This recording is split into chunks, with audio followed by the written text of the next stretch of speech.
Hello, everybody, and welcome into a special edition of the PHNX Hockey Podcast. We are here at the lovely Excalibur Hotel in Las Vegas, as you can see by our beautiful set here today. I'm Leah. This is a little more low-key than even Melbourne, isn't it? Yeah, definitely. Yeah. Leah Merrill here with Craig Morgan, and we just wrapped up day 2 of the 2024 NHL Draft. And Craig, it was an eventful day, but not necessarily among the drafting itself, but with the trades. Yeah. And we can't avoid talking about it, right? Yes. Because Utah made a bang. Made a bang today. Right. They made 2 trades, not 1 trade, but 2 trades. Again, Bill Armstrong said at the end of the season, priority number 1 was to rebuild the blue line. Well, they went and got Mikhail Sergachev to be their number 1 defenseman. They got Marino to be a shutdown D who, it's up to Andre, but their righty-lefty split could allow them to play together. He could protect Sergachev. I would say he rebuilt the blue line quite a bit in just a matter of minutes. Like, those 2 trades were announced so quickly in succession. It was crazy. Absolutely shocking. I felt like the theme of today was blockbuster trades or just major trades outside of, involving the draft floor, but, not just the usual trading picks up and down. And that one definitely took me by surprise. We saw a rumor the other day on Twitter that Utah was pursuing defensemen, and we know that that's an issue, as even when following the Coyotes. The blue line was an issue for this team, and all of a sudden, not only did they go out and get a defenseman, whereas last summer at this time was when they traded for Sean Durzi. Now they're making a big splash, and the trade was Sergachev to Utah for J.J. Mosier, Connor Geekie, a 7th-round pick in 2024, and a 2nd-round pick in 2025. Huge haul going Tampa's way. I think a lot of fans who were fans of the Coyotes, who are now fans of Utah, were shook by the return. Obviously, J.J. Mosier is a guy that we spent a long time talking about his potential in the NHL. And then Connor Geekie is a guy that, fans didn't really quite get to see it yet because he hadn't suited up for the Coyotes or the Roadrunners at the time. Yeah. And now he goes to Tampa. So sorry, fans of Utah, but you won't get to see him in a Utah uniform. What do you think about the return going the other way? Well, it's interesting. A lot of people, mostly Coyotes fans, were saying this is an overpay. I don't know that Utah fans really fully understood the value of Connor Geekie, J.J. Mosier, because they haven't seen him. They haven't been their team. I will say this. I think fan bases always overvalue their own players and prospects. It just happens everywhere. To say this is an overpay, you got what you think is a number 1 defenseman. No, it's not an overpay. If Sergachev ends up being what they think he's going to be, and listen, there were some questions last year that maybe between the injuries and maybe a little regression in play, he might not be, but coaches, managers, they don't look at one season. They look at the full body of work, and he is just, in my opinion, reached NHL maturity for defensemen. He is at the point where he's stepping into his prime. This is a guy who has a chance to anchor your blue line for so long now. Yeah, you got to pay something to get something. I love J.J. Mosier. I think he really brought them something. He surprised them as a 2nd-round draft pick, an older guy out of Switzerland who stepped in after 18 games in Tucson, and he never went back down because he impressed them so much. But J.J. Mosier is probably not more than a second-pair defenseman. Let's be honest about that, okay? And Connor Geekie, while he's a promising prospect, again, you got to give something to get something. I know this impacts their center depth within the system. They drafted a player yesterday, a center yesterday, Baudouin, as you and I would say. Baudouin. I'm sure Andre Tourigny will pronounce it correctly. He'll correct us on that one. And they're pretty high on him. So does he fill Connor Geekie's shoes? We don't know yet. Connor Geekie had a pretty good rise in the system. People were criticizing Connor Geekie as maybe being a reach when they drafted him, and now you can see the value. He was probably the key piece in this trade, right? I don't care about the draft assets that went the other. They have so many. So yeah. many. This is why you have them to make this happen. But again, getting back to the central point here, this is a potential number one defenseman. You got to pay to get those guys, and you absolutely have to have them if you want to win cups.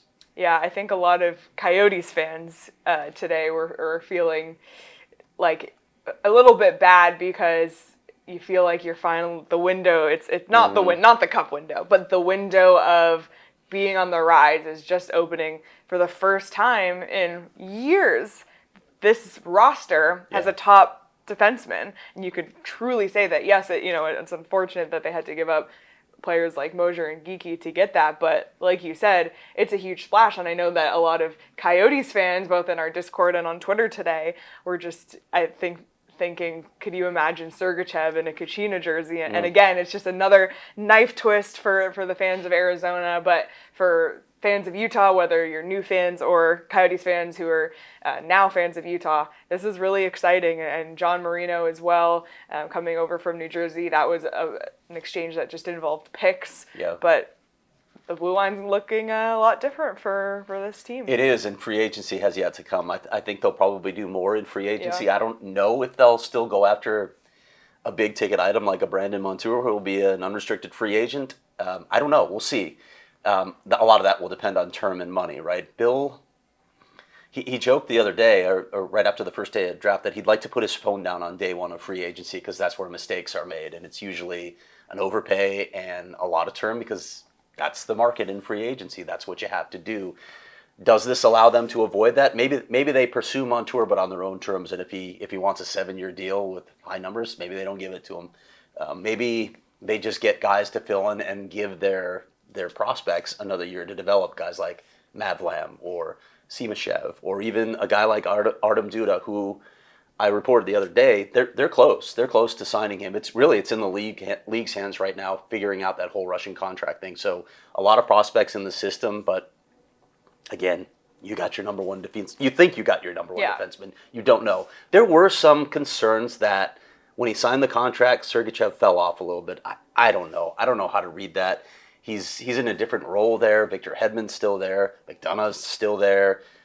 I think he learned a lot from them. Now he's going to get a chance to step into that situation, and we'll see how he does. Yep. And for fans of the Tucson Roadrunners as well, I want to give them a shout out. It's a bummer that they won't get to see Connor Geekie play this year, because that was a guy that we talked about was probably going to be down there this year. So let's talk about the center depth chart too. Now, again, they drafted someone yesterday. They're pretty high on him. They actually moved up to get him, so they thought a lot of him. But it's projection, right? We don't know anything about these kids yet. Yeah. Is he going to develop the way Connor Geekie did? Maybe, maybe not. If he doesn't, what do you have in your system at the center position at this point? And listen, you can't build it all in a day, right? You have to have patience with this, and Bill has been preaching patience all along. It sounds like he's going to get it from Ryan Smith as well. But their center depth chart in terms of the prospect system right now, I look at it, I'm like, you got some work to do there. If they're trading for a top pair D, they can trade. I know centers are hard to come by, but maybe they find that eventually in a trade too. Bill was part of the staffs that did it in St. Louis a couple times, so it's not impossible, but it is hard. Yep. Well, we will move on from Utah talk. Don't want to upset people too much if they don't want to hear it, but that was the major news of the day. Like, just on an NHL level, that was the big splash trade of the day. Yeah, and John Marino too, right? Yeah, like huge. Another guy who maybe regressed a little bit last year with New Jersey, but like that entire team regressed last year. They had 112 points the season before. He was their lockdown defenseman. They had him against guys like McKinnon and McDavid.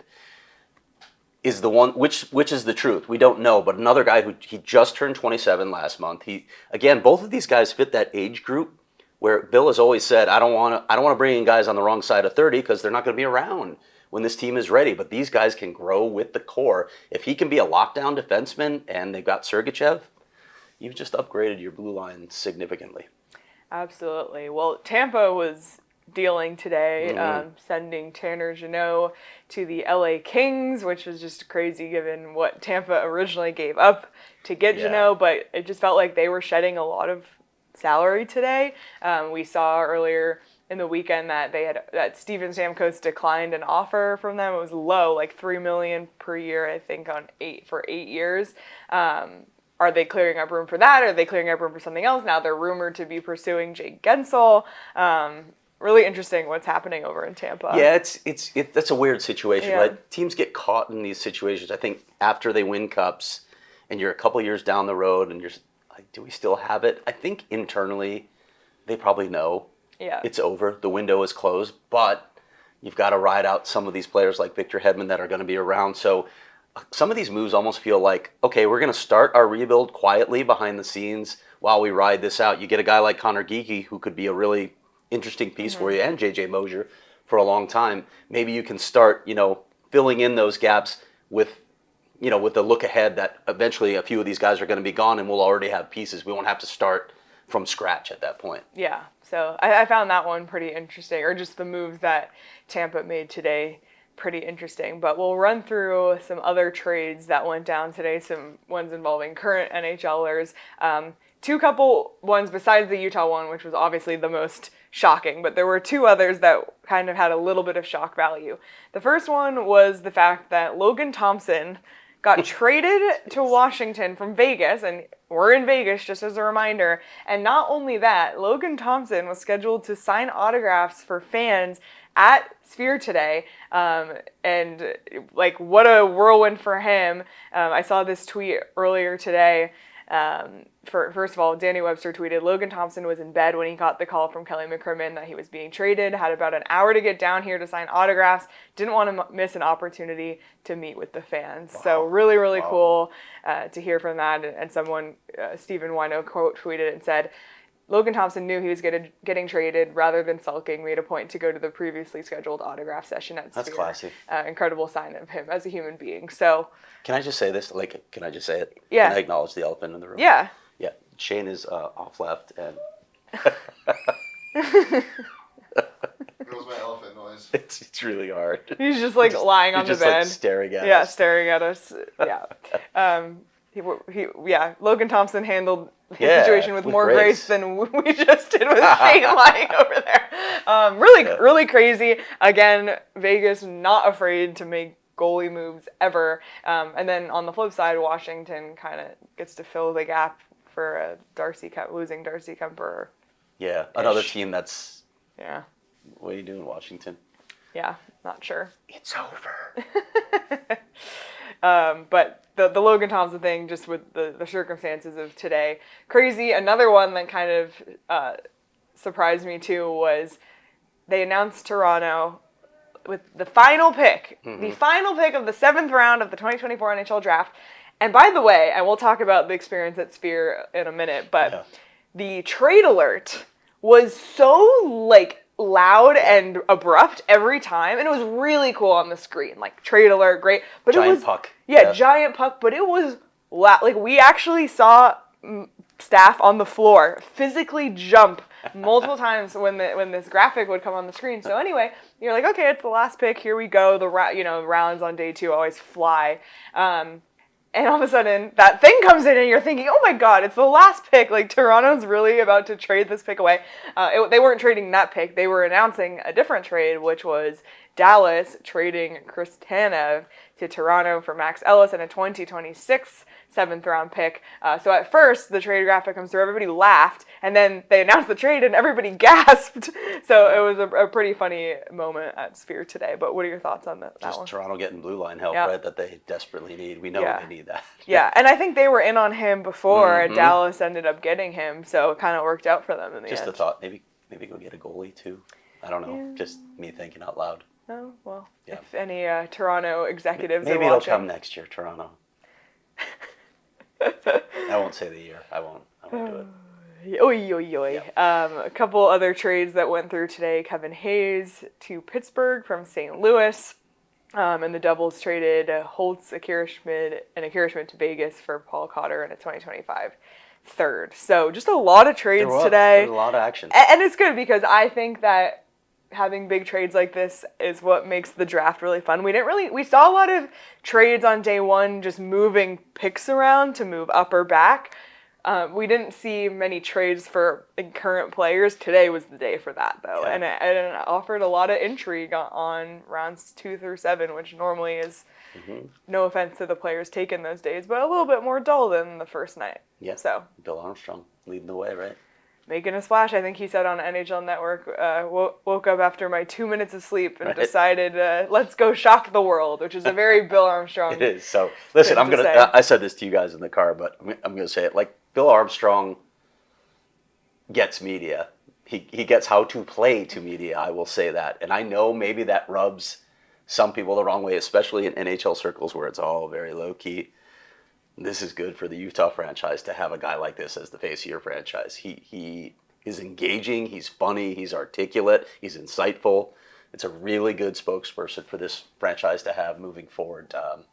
And we love talking to him because of that. Yeah.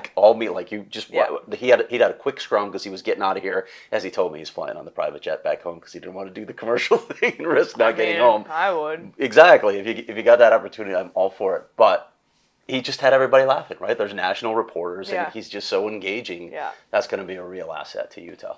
Yeah, absolutely. And as a reminder, if you are interested in continuing to follow Utah or learning more, Craig is writing about them on ALLCITYNetwork.com. Not PHNX. Not GoPHNX.com. Don't worry. But if you are interested, of course, you can find that coverage, ALLCITYNetwork.com. We're talking about Utah today because it was one of the major storylines of the NHL Draft today. Yes, no question. It's weird without covering a specific team. We weren't following really the picks as much. I didn't really know as much about the prospects this year. But before we move on to some other stuff we're going to talk about, Craig, any other takeaways just from today on the hockey front?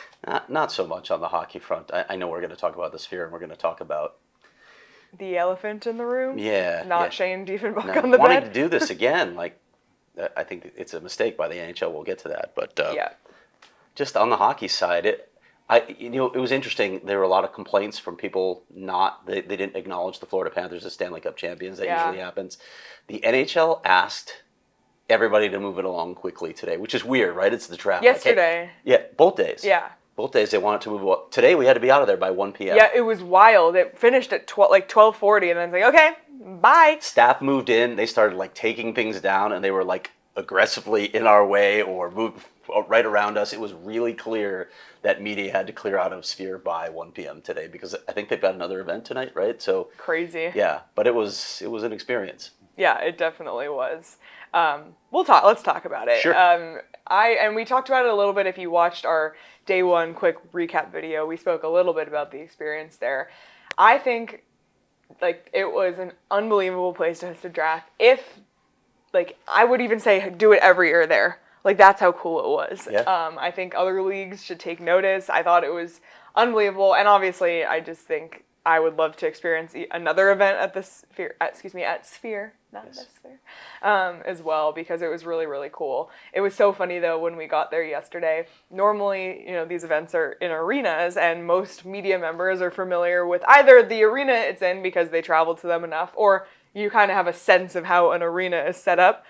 Nobody knew what was going on yesterday when the doors opened. It was hilarious. Where do we go? And we were among them, having no idea which elevator led to where. Where do we go? Where is this? Where is that? They literally had Sphere staff members everywhere holding signs saying, "How can I assist you?" And those people were needed because nobody knew what was going on. So just a funny. It was like a dead show. Yeah. So just find the orange vests. Yeah. They'll help you out. Sorry, funny, that's an old reference. You guys are looking at me like, what? Yeah, no, I don't. Yeah, I you don't have know. no idea what I'm talking about. But that was a funny behind the scenes you old thing. people do. You sure do. That was a funny behind the scenes thing since barely anyone has had the opportunity to go to the Sphere. Yeah. Especially not the Nashville Predators. You know what's funny? We've talked about how this is a great thing for players, right? To have this stage. And I've talked to people who would like to see sort of a hybrid, at least do a big deal on the first day. What was interesting today, we've talked about the cost of it. It's a massive cost because you see the size of the staffs that the teams bring here. You know the cost of hotel rooms and food and after parties and all that. So it's a massive cost to teams. There's the turnaround time for free agency, which makes it really hard on executives. But I hadn't thought before today to get scouts' perspective. And I talked to a few scouts and all man, I want to keep doing this. The thing with scouts too, it's funny. They don't get their chance in the limelight ever. This is their chance. This is the one time that they step into the limelight and they actually get to do media, and they like it. They want to do it more. And when you're in a setting like this, like Daryl Plandowski was about as low key a guy as you'll meet. He was like, "This was awesome. The experience." He said, "You can't help, even while you're so engaged in your job that day. This is your day, the biggest day of the year for you. You're looking around just in amazement at the place you're in. They want to do it again." So, and I don't think the NHL will reconsider this, but I wish they would at least consider a modified version of it, because it's really cool to have the whole NHL community here. It really is. But I will say, Deputy Commissioner Bill Daly at the end said, "We'll see everybody next year at a site and location to be determined." And some people were thinking, I know they're going to physically host the draft anyway. It'll just be more like the NBA and NFL style. But that was, I noticed that. I noticed that he said that. So maybe they saw what a success it was at Sphere. I don't know. But I thought it was great. I thought Sphere did a great job, and kudos to the people who planned this and the people who executed the graphics and the design and the look. It was just really, really cool. It's been a whirlwind for us, huh? Have we been here like barely 24 hours, right? Yeah, it's crazy what's happened. So many things have happened. Leah got carded. That was a thing. A lot of things have happened. Oh my gosh. By the way, just going back to an earlier point about the Lightning, is that Breezebot said he did not offer an increased offer to Stamkos despite today's trades that opened up cap space, and said both the Lightning and Stamkos agreed to go to July 1st unless something changes, and he, quote, "I don't think something will." Yeah. So Steven Stamkos is moving on. Again, it's time. Like, you need to recognize it, right? If you're an organization that's past your window, you need to recognize it. Too many teams just hold on. They hold on way too long. Sorry. As a former Chicago Blackhawk fan, I watched that. They kept thinking they could reload. It was done. It's over. Like Washington, it's over. Tampa, it's over. Pittsburgh, it's over. It's not happening again. Yikes. And meanwhile, you have these teams on the up, and once again, Utah's won, and that's painful for a lot of Coyotes fans. So I feel for them. Well, before we move on to talk about Coyotes a little bit more, become a diehard. Join our family. First of all, in Discord, it's great because there's a lot of empathy, sympathy for each other, especially at this event. I think some people were feeling this was kind of, and I wrote about this in my column earlier this week, which you can read now at gophnx.com, but that you could almost pretend that none of this had happened yet, because normally at this point, the Coyotes were out of the playoffs. There wasn't really much news in the offseason, hockey-wise. And it wouldn't be until the marquee event started happening, the draft, free agency, development camp, training camp, that things would start to sink in. And the NHL Draft was the first of those events to happen. A lot of people, even Petey, put his 2 cents in our Discord the other night saying, "I just don't think I'm going to watch the draft." And I felt like that was the reaction of a lot of people, which I completely understand and acknowledge. But it was great, great vibes in the Discord. As always, there is a little Utah thread in there for fans of the Coyotes who are interested. Separate, you don't have to look at it. But just a lot of great perks to becoming a diehard, joining our family, getting access to the Discord, 20% off on merch, such as our hockey belongs in the desert tee, the Coyotes Forever deactivated fan tee, which we did see yesterday walking into the Sphere. We saw a deactivated fan tee, which was great. Or if you want to become a diehard, you can get a free shirt or hat when you sign up, which is great, and 20% off on events as well. And we have a lot of events coming up this fall, including the Cardinals trip to Miami that Craig is going on. So it's a great time to become a PHNX diehard, and we really hope that you do so. We had some diehards at the draft. Yes, we saw Bill and Karen. Great to see them. And let's talk about it. And actually, they had some really great anecdotes, which I haven't even shared with you yet. So you get to hear it live on the show. But so first of all, Bill and Karen said that they wore Coyotes jerseys yesterday, which, by the way, we saw that. We saw Chris Canfield was in attendance. Like I mentioned, we saw a few Coyotes adjacent clothing items on night one, and they said that they got so many just hockey fans from all the teams came up and said, we're so sorry you lost your team. Bill said that people were hugging them, fans of other teams were hugging them, that they met fans of Utah who said, "We're really sorry that it happened this way. Like, thank you," that sort of thing. Just really great all around. And actually, this was a funny one. They were wearing the orange reverse retro jersey, and Wild Wing, the Anaheim Ducks mascot, came up to them, saw that they were wearing Coyote jerseys, and gave them a hug. Oh, and just like the orange. But then he said he liked the orange too. But they actually have pictures. That's they posted great. them in our Discord this afternoon, so go ahead and take a look if you're a diehard. But I just thought those were really great anecdotes, so thank you to them for sharing. And then we kind of experienced it in the Uber line. We met Frank, a fan of Utah. If you're listening, hello. And he said similar sentiment. Just we're really sorry. Yeah, he you started guys following us, started watching the show when all this started going down, and really became a fan of our show. So. Yeah.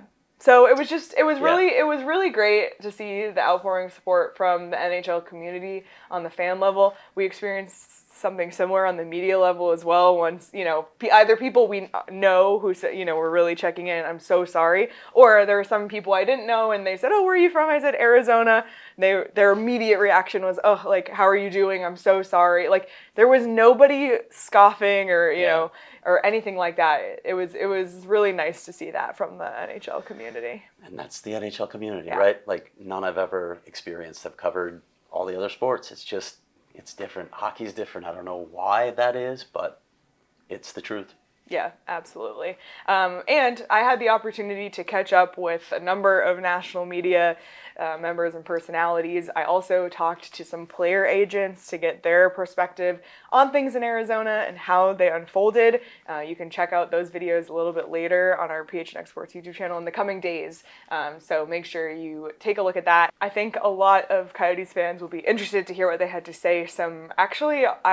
More optimism than I expected from national media members, including ones that maybe Coyotes fans weren't necessarily a fan of the coverage of this whole situation. A lot more optimism than I was expecting. That's interesting to me because, I mean, I don't know what you mean by optimism because I wasn't there for those. You were doing those on camera with Shane. But in terms of timeline. That's what I mean, the timeline. I don't share that optimism based on what I've been hearing. We've talked about this already. The biggest issue, aside from finding the group, okay, we know that we've talked to a couple of groups, confirmed that they exist. We'll see how serious they are. That all has to get vetted, hopefully better than the past ownership groups have been vetted by the NHL. But again, you have the arena issue. And you have a city that doesn't want to offer any sort of tax breaks or any other incentives to a sports owner. So it makes it really hard to get things done. Within 5 years, I'll believe when I see it. I'm not on that train of believing that it's going to be back within 5 years, but maybe something will change in the near future. I know a lot of these people were expressing optimism, but I don't know if you took the temperature of Gary Bettman right now, I think he's sort of taking a cautious approach. It feels like it's on the back burner right now, which I think I would understand. Sure. And also, the dust has barely even settled. Like this all just happened in the last 2 months and week, so I understand, but I think if there's an opportunity for the dust to settle and then some really strong moves and ownership voices step up, who knows? We'll see. But that's something we'll be following on this show. We should probably mention too how many people we talked to from the Coyotes, like, because you see staff, you see people around, and there was this narrative out there that from Utah now, not the Coyotes, former Coyotes. Yeah, well, I still think of them in that framing. Okay. When they were here, there's this narrative that they couldn't wait to get out of Arizona.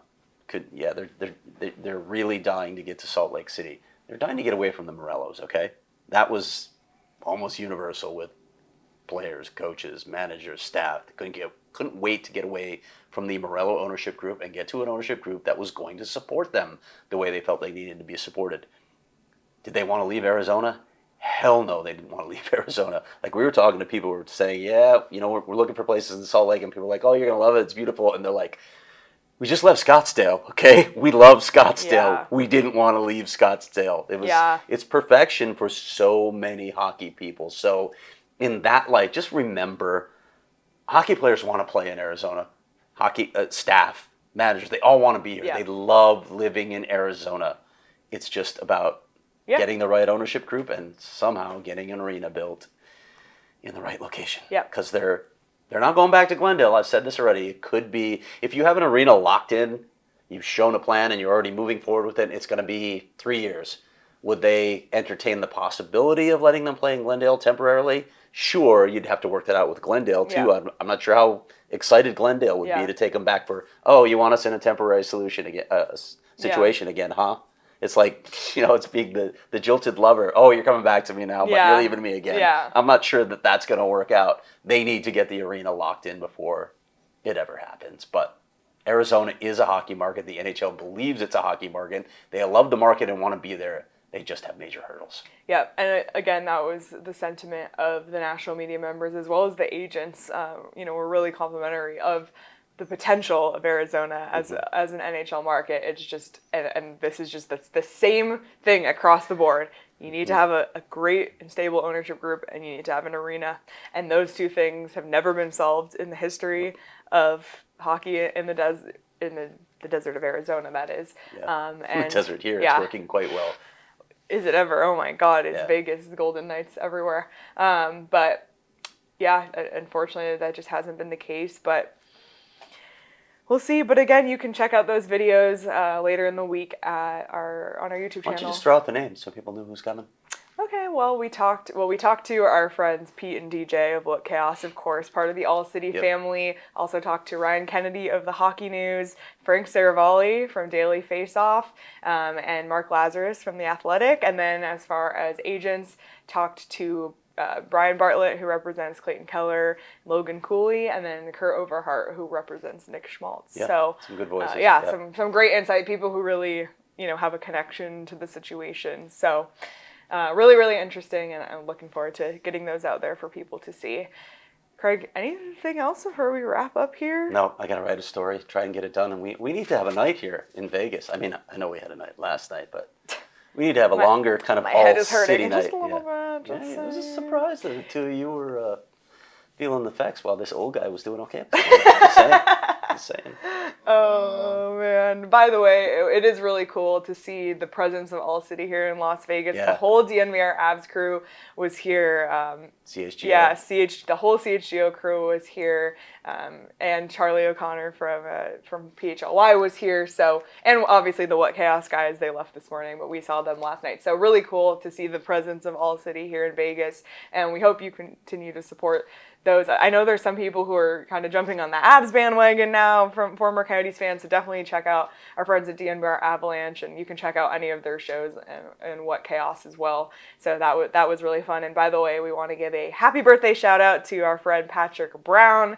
Patrick, happy birthday. Looking forward to celebrating with him tonight. Yeah, we'll celebrate with you tonight, Patrick. So if you're watching or listening, happy birthday. But this has been a P. Brown Hockey, by the way. Yes, P. Brown Hockey. National hockey writer. Yeah. Subscribe to his Substack. It's great stuff. Again, if you want some Utah coverage from Patrick as well. But this was a really interesting draft, just on a personal note. First of all, I just want to say that I'm extremely grateful. It was a lifelong dream of mine to get to cover the NHL Draft, and I got to do it on our adventurous time a couple years ago in Montreal, again last year in Nashville, and then this year in Las Vegas.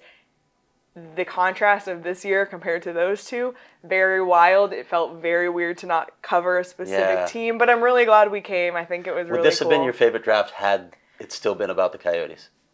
It might have been, because they drafted, I think the first draft will always be special because A, it was the first draft, and B, it was Logan Cooley, which was really cool, and there wasn't a certainty of who they were going to pick then. Last year was cool because it was just so shocking. This year I think would have been, this year was my favorite in terms of the venue. Loved the Sphere. And I think that the TJ Ginla pick for Utah, that would have been the Coyotes pick. Just that story is so That's incredible. a story I'm going to tell, by the way. Yeah. A little later this week, I want to tell the right story for fans of Utah or, people who care about the connection here. Yeah, I don't want to give this away, but I have a really good story brewing on this. But I will have a story up later today, just sort of wrapping the draft. I'm almost finished writing it. So. But I do think if it was if you just close your eyes and picture the Coyotes logo on everything this weekend, the intrigue with that pick, the major trade today, the setting of the sphere, I have to imagine it would have been my favorite. Yeah, it probably would have been. And unfortunately, I mean, I guess luckily, but PD would have had to do a 4-hour draft show after coming off of 3 straight weeks of traveling for the Stanley Cup Final. So not sure how PD would have felt about it. He got to rest and relax at home. Hello, PD, if you're watching. But yeah, very, very interesting year, and it's really too bad that the centralized format is coming to an end. At least that's what they say. I'm hopeful, holding out hope, but we will see. But yeah, that's it for us, Craig. I guess we'll finish up our work and hit the town tonight. So if you're in Las Vegas, well, maybe we'll see you out and about. But everybody, we appreciate you so much. Please hit the like button on this video. If you're listening on audio, leave us a 5-star review. And make sure you subscribe wherever you get your podcasts so you never miss our weekly audio-only episodes as well. We will be live middle of next week, so make sure you subscribe to the PHNX Sports YouTube channel. Hit the notification bell so you never miss when we go live. And make sure you follow our Twitter at PHNX_hockey, because we're always updating our schedule on there, putting out content on there as well. But you can follow us on Twitter at Leah Merrill, at Craig S. Morgan, at Shane D. Thank you. Thank you, Shane, for all your help behind the scenes. All the video you'll see from this weekend is courtesy of Shane. So really great stuff in that regard as well. But yeah, that's a wrap on the 2024 NHL Draft. My God. And stay tuned for that breaking news tweet on what Shane Diefenbach is doing tonight. Yeah, we'll see. He's gonna earn it tonight. I feel it. Oh feel man, like it's I got mine last night with the getting carded thing. But everybody, thank you so much for watching and listening. Enjoy the rest of your weekend, and we will talk to you all very soon. We all silly like the mayor.